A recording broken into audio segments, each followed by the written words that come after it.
तो बिहार जैसे राज्य में छठ का छुट्टी ख़त्म करना, तीज का छुट्टी ख़त्म करना, जन्माष्टमी का छुट्टी ख़त्म करना, रक्षाबंधन का छुट्टी करना, कोई तर्क नहीं था इसका। तो ये इसी साजिश से लाया गया ताकि मौजूदा सरकार से टीचर्स नाराज़ रहें और सरकार को नुकसान हो इससे। ऑब्वियसली शिक्षा विभाग के अपर मुख्य सचिव के पाठक की साजिश है। वो एक सामंती मिजाज के व्यक्ति हैं, अलोकतांत्रिक तरीके से काम करते हैं, बहुत ही ज़्यादा एरोगेंट हैं। उनके बातचीत करने का जो शैली है, किसी विद्यालय में गए और किसी टीचर को इडियट कह दिया, किसी को मोटा कह दिया, किसी मीटिंग में किसी तरह का गैर संसदीय शब्द का इस्तेमाल कर देगा लोगों के खिलाफ।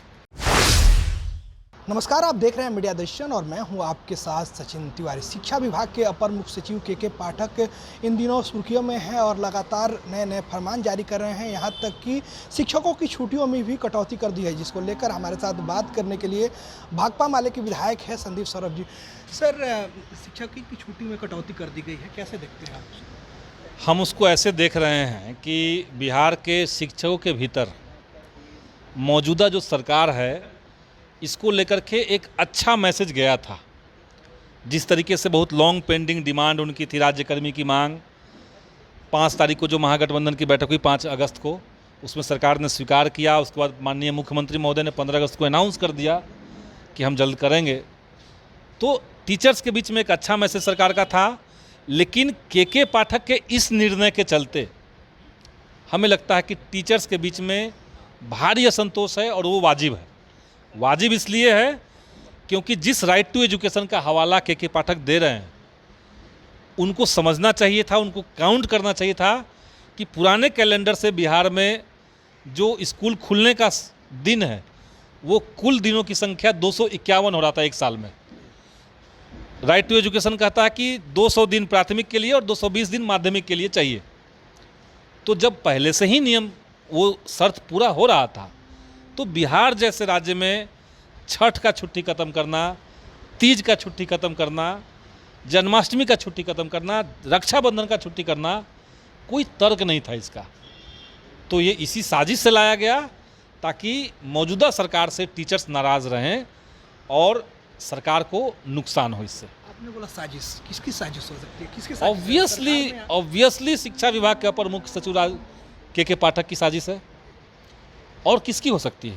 तो क्या किसी हम ये मानते हैं कि के पाठक जो है, वो एक सामंती मिजाज के व्यक्ति हैं, अलोकतांत्रिक तरीके से काम करते हैं, बहुत ही ज़्यादा एरोगेंट हैं।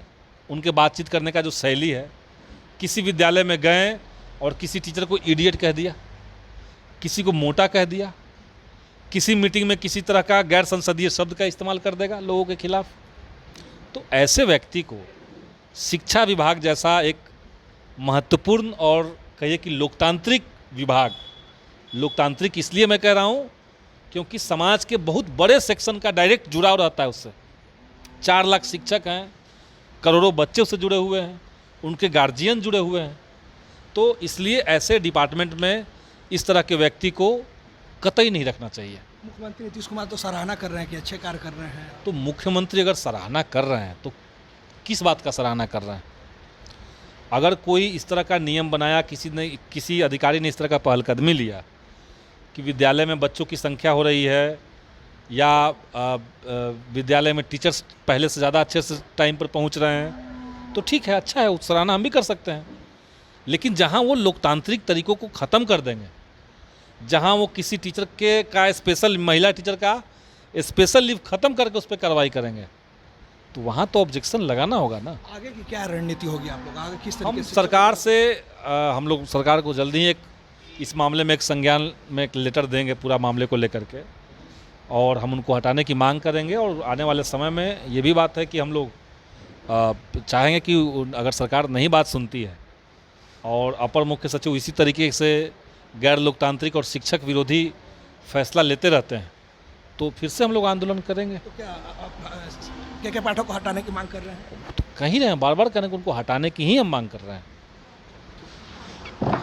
तो ये थे भाकपा माले के विधायक संदीप सौरभ। इन तमाम मुद्दों को लेकर इन्होंने क्या कुछ कहा, आपने सुना। आपका इस खबर में क्या प्रतिक्रिया होगा, आप कमेंट बॉक्स में कमेंट करके जरूर बताइएगा। तब तक के लिए धन्यवाद।